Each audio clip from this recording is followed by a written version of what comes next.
in the heart of Rome, beneath the weight of centuries-old tradition, a quiet but profound shift is stirring. With the passing of Pope Francis, a chapter closes not merely of a pontificate, but of an era defined by bold outreach, theological debate, and tensions between old and new. Some interpret this moment as a solemn farewell to a spiritual shepherd who sought bridges. Others whisper of deeper tremors within the Church, as if the foundations themselves are beginning to stir. April 21st, 2025. This date now lives in the memory of the faithful and the curious alike. It marked not only the end of a papacy, but the dawning of something more uncertain, perhaps even historic. While bells tolled softly across Vatican City and faithful mourners gathered in reverent silence, speculation rose like incense. Was this merely the end of one pontificate, or the beginning of something far greater, something long in motion, quietly advancing beneath the surface? As the world paused to grieve, inside certain circles, the atmosphere was far less serene. Discussions long held in the shadows began to surface once more. For decades, a quiet dialogue has simmered among clergy, theologians, and laity about the trajectory of the Catholic Church. Not through dramatic confrontation, but through ideas, through reinterpretation, through reform. A subtle strategy, some say, to reshape not by revolt, but by refinement. With the See of Peter now vacant, attention turns to the sacred process that follows, the conclave. But this conclave, some voices claim, is not like those of the past. It may mark not just a transfer of leadership, but a moment of spiritual crossroads. For within the marble halls of the Vatican, and the broader corridors of ecclesial thought, there are those who envision a church that evolves, and those who feel the need to preserve its timeless identity. Among the narratives that have emerged in recent years is that of a little-known but widely debated gathering that once took place in Switzerland. In the quiet city of St. Gallen, a group of influential clerics, bishops, and cardinals alike met over several years to discuss the future of the Church. These meetings, informal yet persistent, centered on reformist ideals, fostering dialogue, decentralizing authority, and revisiting long-standing questions around governance, inclusivity, and pastoral care.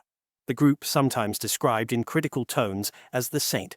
Gallen Circle, included well-respected figures like Cardinal Carlo Maria Martini and Cardinal Walter Casper, known for their intellectual engagement and theological openness. Also mentioned in historical accounts are Cardinal Godfried Daniels and Cardinal Karl Lehmann. Public records and biographical sources note that these meetings emphasized ideas such as greater collegiality among bishops and a move toward a more synodal model of church decision-making.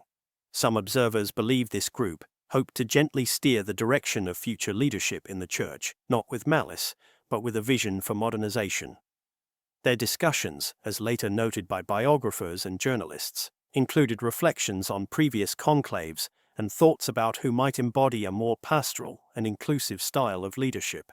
When Pope Francis was elected in 2013, following the historic resignation of Benedict XVI, certain commentators pointed to these earlier conversations as possibly influential. Journalist Julia Maloney explored this in her work, presenting a narrative in which this reform-minded group may have anticipated and supported the emergence of a pope with a heart for reform, for dialogue, and for pastoral proximity to the people. However, not all within the Church welcomed this vision with open arms. Traditionalist voices, including that of Archbishop Carlo Maria Vigano, expressed concern over what they viewed as the erosion of sacred tradition. They spoke of the need for vigilance in maintaining doctrinal clarity and liturgical integrity.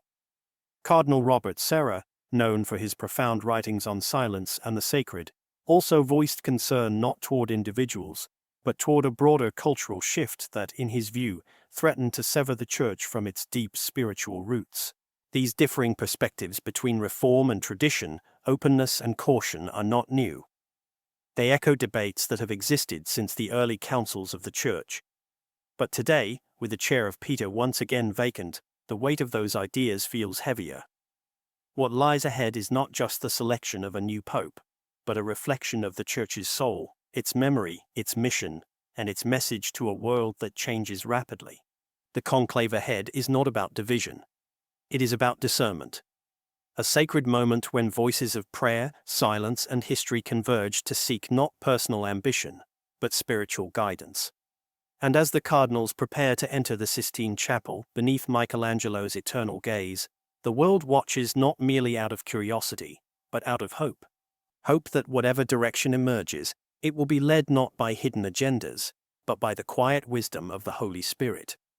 To those who have observed the shifting winds within the Church, there is a growing concern that something more profound than a mere change in leadership may be approaching. It is not just about who will wear the white cassock next, but about what vision they will embody, what path they will walk. Some voices within the Church, especially among traditionalists and defenders of long-held teachings, have raised alarm over what they perceive to be an intentional movement to reshape the spiritual identity of Catholicism from within. According to these concerns, the spiritual crisis is not just about liturgical preferences or administrative decisions. It is about the soul of the Church, its connection to the sacred, its reverence for divine mystery, and its responsibility to maintain the integrity of worship that has endured across millennia. They fear that a subtle but powerful effort is underway to secularize the spiritual, to render the transcendent ordinary, and to replace what is divine with something entirely human. For many who hold this view, the sacred liturgy is more than a ritual, it is the heart of Catholic life. To them, altering its form or its meaning risks severing the faithful from the source of grace itself. It is not about resisting change for the sake of tradition, but about preserving the divine character that makes the Church what it is. The concern is that without this sense of the sacred, the faith could be reduced to a mere social institution, no different than any human organization, benevolent perhaps, but no longer bearing the marks of divine origin. This is why the upcoming conclave is being watched so closely, not just by theologians and bishops, but by everyday believers around the world. For those attuned to the deeper spiritual battles within the Church, this moment is not just procedural, it is pivotal. Some believe it marks the climax of efforts that have been decades in the making.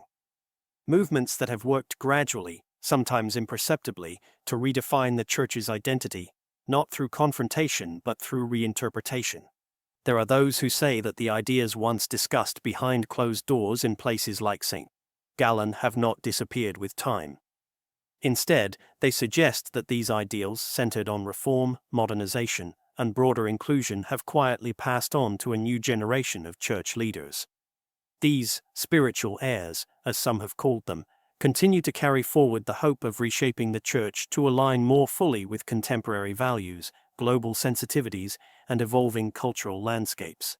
At the heart of the concern is a growing unease about what some refer to as a parallel vision of the Church. This concept does not suggest rebellion or schism, but rather a gradual layering of new interpretations atop old teachings.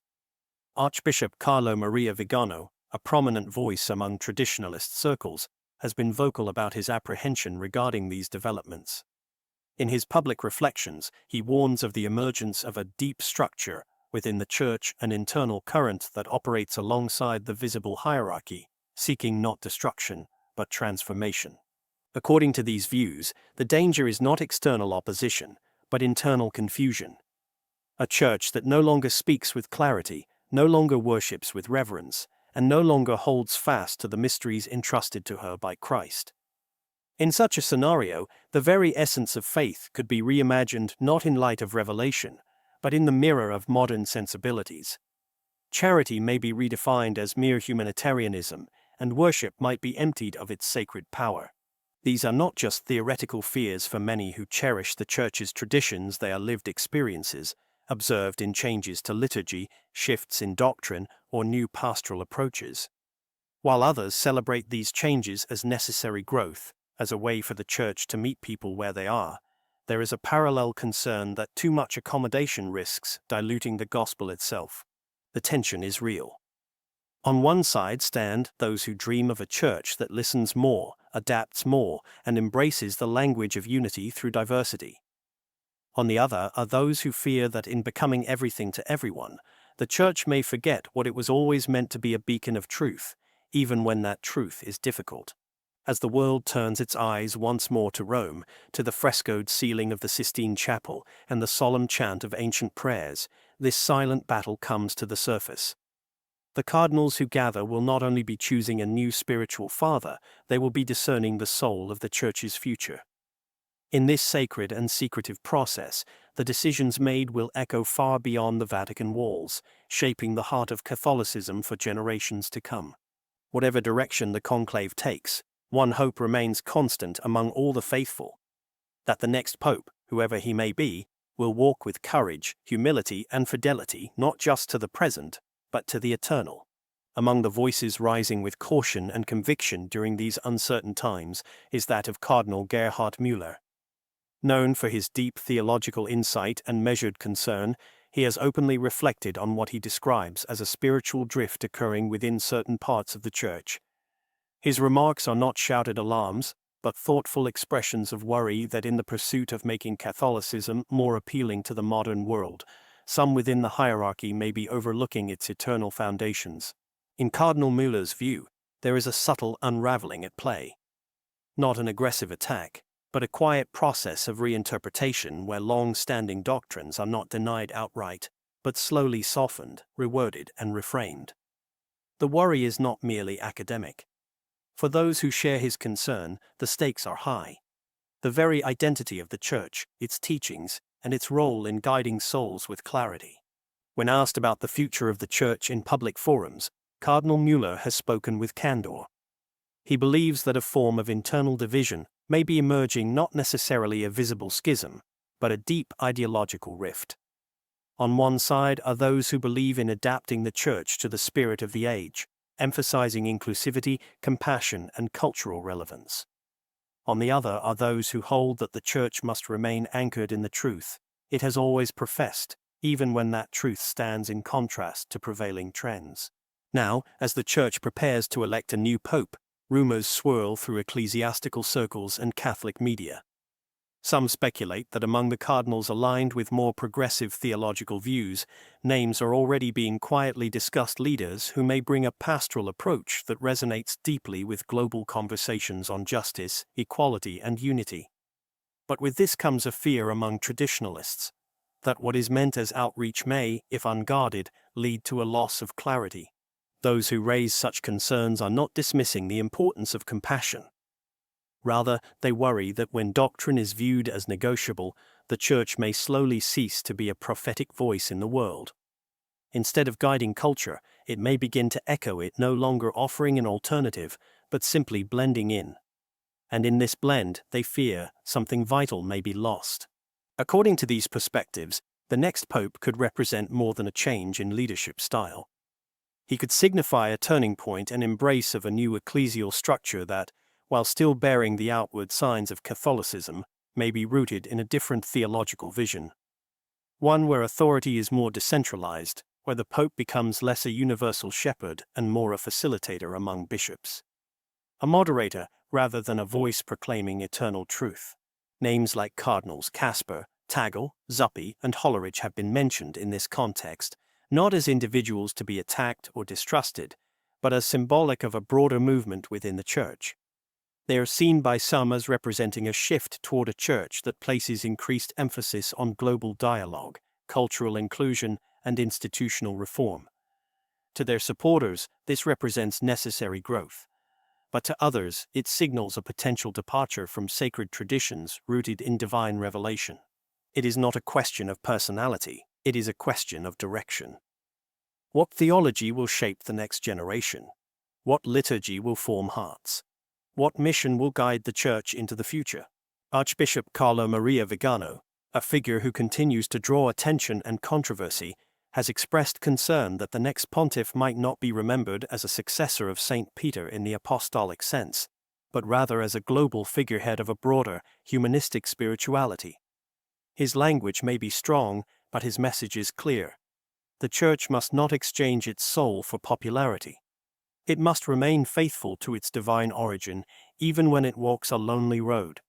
Cardinal Müller has also spoken of what he calls a genetic mutation of the Church, not in literal terms, but as a metaphor for a transformation so deep that the Church may struggle to recognize herself. He warns against allowing the essence of the faith to be redefined by contemporary values. He urges leaders and laity alike to remember that the Church's mission is not to mirror the world, but to lift it toward something greater. There are those who believe that under a new kind of papacy, we may begin to see certain changes that once seemed unthinkable. The official approval of practices previously considered irregular, the possibility of new roles for women within the Church's sacramental structure, and a reimagining of evangelization not as proclamation, but as mutual respect that refrains from proposing conversion.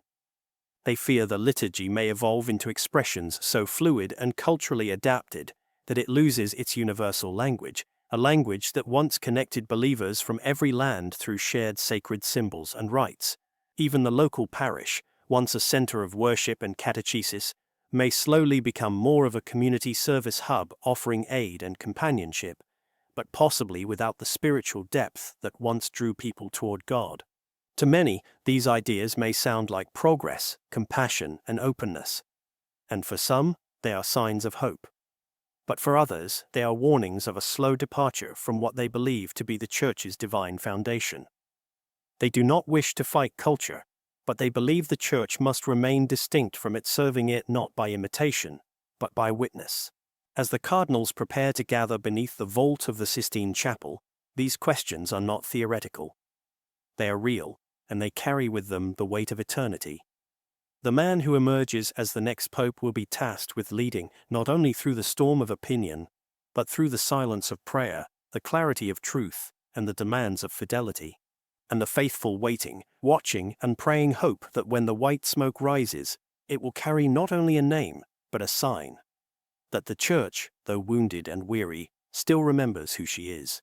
There are those within the Church who now express a deep concern, not merely about who will be chosen as the next pope, but about the principles that may shape his vision. Some fear that the lines once clearly drawn between truth and error, between sacred teaching and moral confusion, could be replaced by new categories, entirely ones focused less on fidelity and more on conformity to prevailing cultural ideals. According to this perspective, the next era may not be defined by theological clarity, but by societal compatibility. What was once seen through the lens of eternal truth may now be measured by whether it appears inclusive or outdated, compassionate or rigid, progressive or resistant.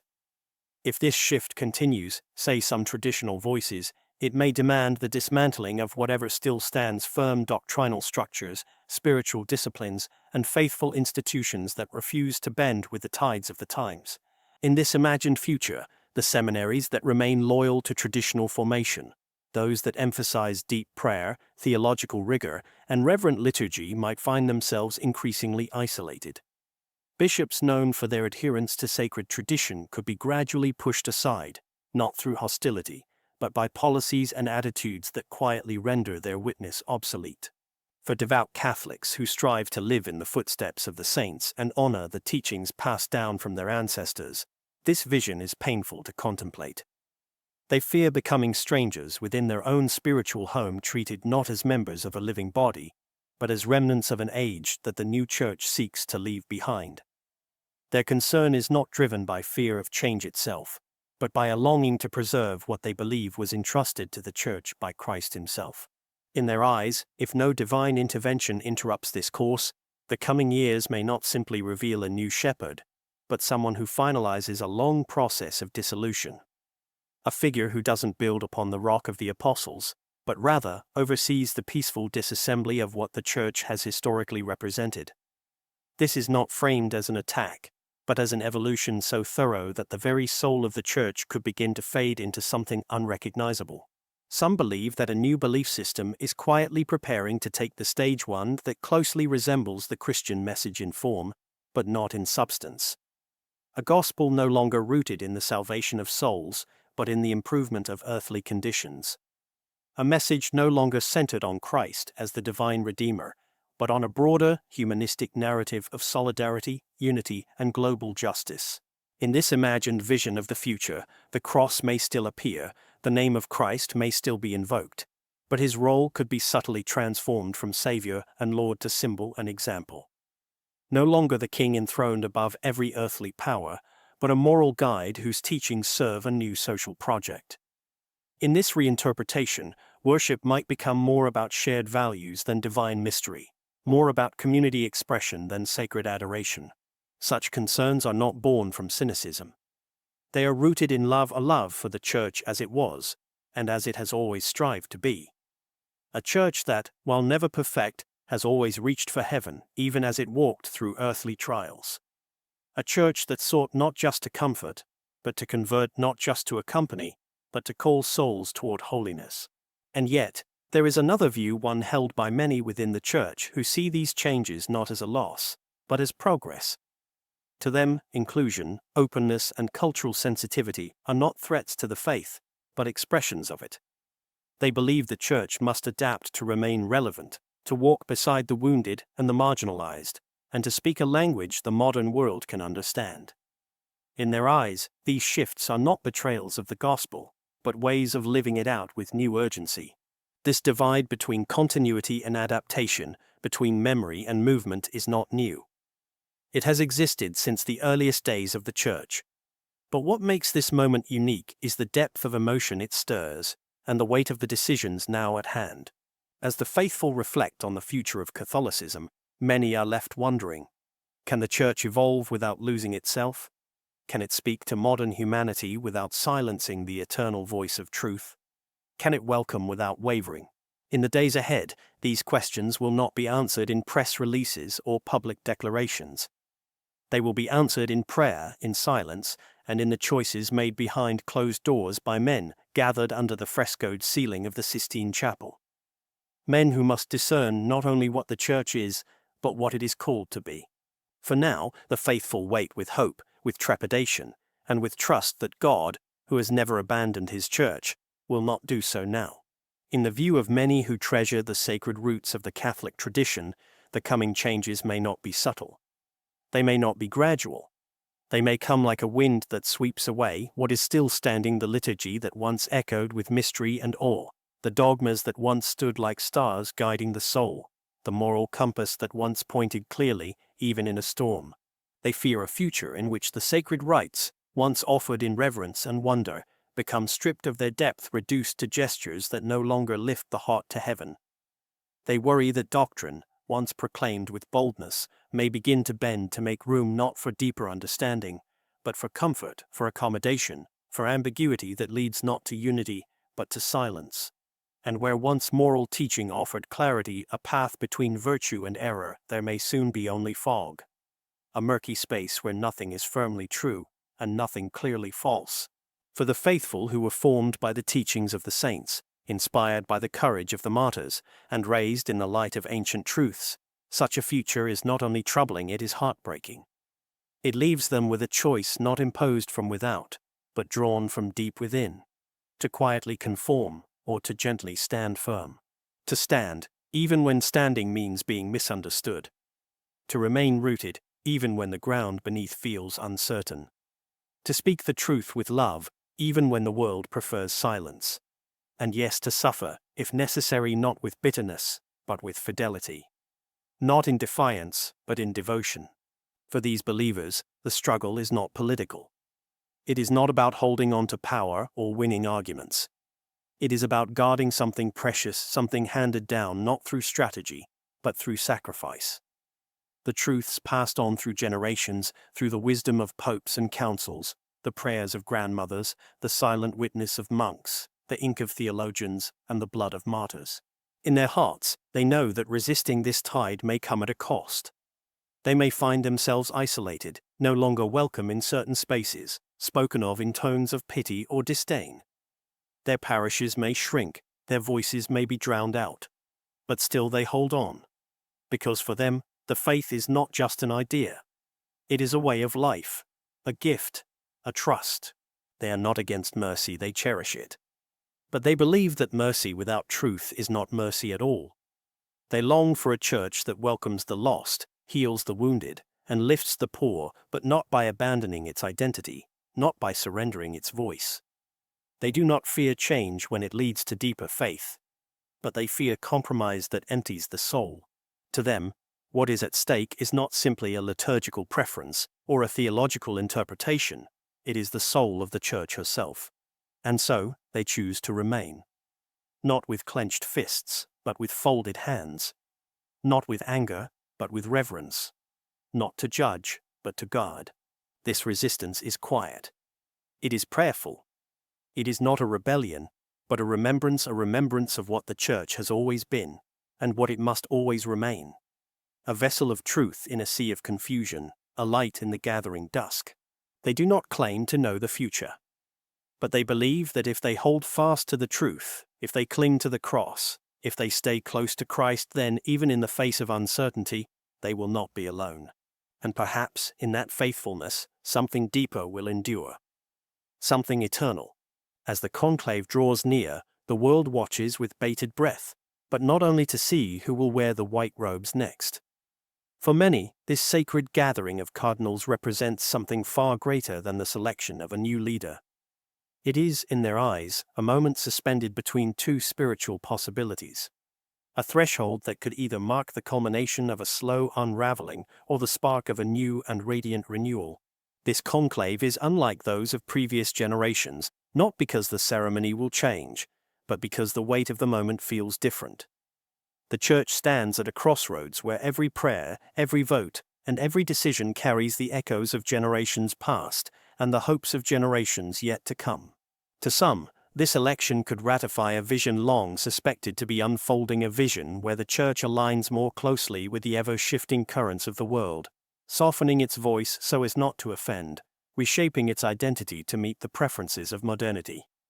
These voices see not just a papal choice ahead, but a spiritual test. Will the Church remain a lighthouse shining in darkness, or will it blend into the city lights around it, indistinguishable and dim? But to others, and perhaps even to the silent majority praying around the world, there remains a glimmer of something more. Something no human plan can fully predict or contain. A hope that even now, through the mystery of grace, something extraordinary may emerge. That from within the halls of ancient stone, touched by sacred history, a surprise might awaken, not crafted by committee or expectation, but born of divine mercy. This is the paradox that fills the hearts of many. That this conclave might either continue a slow drift away from sacred clarity, or by some miracle, ignite the first embers of a spiritual resurrection. A return not to the past for nostalgia's sake, but to the living fire of holiness, of truth spoken with love, of courage clothed in humility. The cardinals will process beneath the painted heavens of the Sistine Chapel, their steps echoing centuries of faith. But what they carry into that room is more than ballots. They carry the weight of a church searching for its soul. A church longing for unity, hungry for peace, desperate for direction, not from ideology, but from the Holy Spirit. The eyes of the faithful are fixed on that moment, not to judge, but to pray. Not to control, but to surrender. For in the secret stillness of the conclave, something eternal stirs. And whether the outcome brings comfort or challenge, there is one unshakable truth that believers cling to: that Christ remains with his church. That no matter the darkness, light is always possible. And so, the world waits. Not only to hear a name, but to witness a sign. A sign of what is to come. A continuation of a quiet descent, or the gentle rise of a holy restoration. When the time comes, the doors of the Sistine Chapel will close with a quiet finality. The outside world will fall away, and within those ancient walls, draped in history and painted with divine stories, a silence will descend. A silence so complete, it becomes sacred. This is the moment the Church calls extra omnes, everyone out, leaving only the cardinals, the chosen few, cloaked in crimson, bearers of an extraordinary responsibility. Outside, the square will fill. Tourists will lean on barricades, pilgrims will clasp rosaries, and journalists will position their cameras like sentinels waiting for the signal that something eternal has shifted. But within those walls, time seems to bend. For the men inside, it is not the world that guides them. It is something older, something deeper, something beyond them. In that room, there are no more titles, no entourages, no public applause. There is only the voice of conscience, the memory of faith, and the weight of the moment. They pray, they write, they vote. And each decision brings the Church one step closer to a future that remains cloaked in mystery. Yet even here, in this most solemn and private of gatherings, different visions of the Church inevitably rise. Not as enemies across a battlefield, but as brothers who see the same truth from different angles. Some will vote for a man who can speak to the global stage with grace and clarity. Others will choose a man of doctrine, a guardian of tradition. Still others will look for a bridge builder, someone who can heal wounds both within the church and without. But all of them know, this is no ordinary decision. The world outside is not the same as it was 10 or even 5 years ago. The church finds herself navigating a world of rapid change, profound confusion, and deep hunger.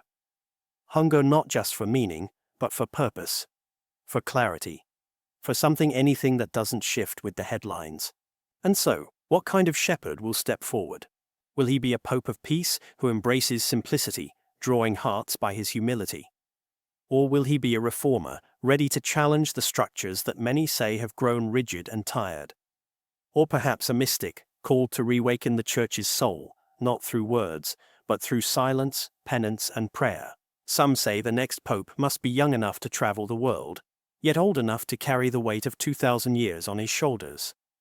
Others say he must be a theologian capable of confronting the deep questions that modern minds ask of ancient faith. Still others pray for a man of the people, someone whose hands smell of sheep, who walks among the poor, who radiates the joy of the gospel with every breath. But beneath these hopes lies a quieter, deeper longing shared by Catholics of every stripe, whether traditional or progressive, cleric or lay. That whoever the next pope is, he will be a man who listens. Not just to opinions or trends or political winds, but to God. Because that is what makes the papacy unlike any other office on earth. It is not a throne of power, it is a cross. Not a platform for personal glory, but a daily dying to self. The white cassock is not a garment of pride, but a visible sign of invisible surrender. The world may see the smoke rising and think of history, ceremony, or headlines. But the faithful see more. They see a miracle in motion. That from among ordinary men, chosen from every corner of the earth, God will choose one. And through that man, weak though he may be, God will guide his church. Still, not all await this moment with hope. There are those who worry, who look at the names whispered in the corridors and wonder if they will bring continuity or rupture, who fear that the one chosen may not strengthen the church, but scatter it further by watering down its doctrine, blurring its moral vision, or reimagining its mission. These concerns are not without reason. In recent years, tensions within the church have grown. The faithful have witnessed debates over liturgy, moral theology, and the very meaning of synodality. Some feel the church is becoming too political, too reactive, too cautious. Others feel it is too harsh, too closed, too slow to evolve. These are not easy tensions to resolve.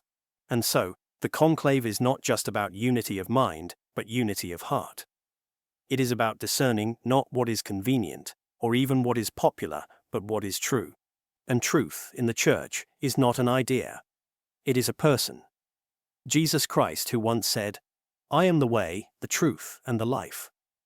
The next pope must not only believe that, he must live it, proclaim it, and be willing to suffer for it. For the challenges that lie ahead are great. A world that is rapidly secularizing. A digital age where attention spans shrink and noise increases. A generation that questions not just the church, but the very idea of objective truth. Scandals that have wounded deeply. Divisions that have gone unhealed. And amid it all, the call remains, feed my sheep. Whoever steps onto that balcony must be ready not with speeches, but with a heart broken open for Christ and for his people. Not as a politician in white, but as a servant in chains. Not to please the world, but to remind it of what is eternal. And so, as the Cardinals vote, and as the prayers of the faithful rise like incense across continents, we wait. Not with fear, but with faith. Not with bitterness, but with hope. Because the church, though bruised and battered, remains the bride of Christ. She does not belong to the world. She belongs to heaven. Whatever comes next, whether renewal or reckoning, it will not be the end of the church. For the gates of hell will not prevail. There may be trials, there may be loss, but there will also be grace. And as always, after every Good Friday, an Easter morning waits. So we watch the chimney. We scan the sky. And above all, we pray. And then it happens. A wisp of smoke rises into the Roman sky, white as linen, unmistakable against the fading light. The crowd erupts. Bells ring. Cameras flash. In that moment, history turns its page. A name is chosen. A voice steps forward. And the church once again receives her shepherd. But beyond the applause, beyond the ceremony, something deeper begins. It is not just the beginning of a new papacy. It is the renewal of a question that every generation must answer. What does it mean to be faithful? In a world where truth is often traded for comfort, and conviction is confused with pride, the church is called once more to stand not with arrogance, but with courage. Not in opposition to the world, but in service to what the world most needs: hope, truth, and the unwavering love of Christ. Whether this new pontiff brings a season of reform or restoration, of challenge or comfort, one truth remains unchanged. The church is not sustained by the strength of men, but by the breath of the Holy Spirit. It is not shaped by strategies, but by saints. Not preserved by consensus, but by those who fall to their knees and whisper, "Thy will be done." This moment calls not for fear, but for faith. Not for despair, but for deeper devotion. Because while the world measures legacies in headlines and milestones, heaven watches for something else entirely: the hidden faithfulness of hearts surrendered to God. So let the bells ring. Let the world take notice. Let history record the name. But let every believer remember that the real work begins now in prayer, in witness, in holiness. Because the church is not only led by one man in white, it is carried forward by the quiet courage of millions who still believe, still hope, still love. The conclave ends. But the mission continues. And through every season to come, through every joy and trial, one promise echoes forever: I am with you always, even to the end of the age.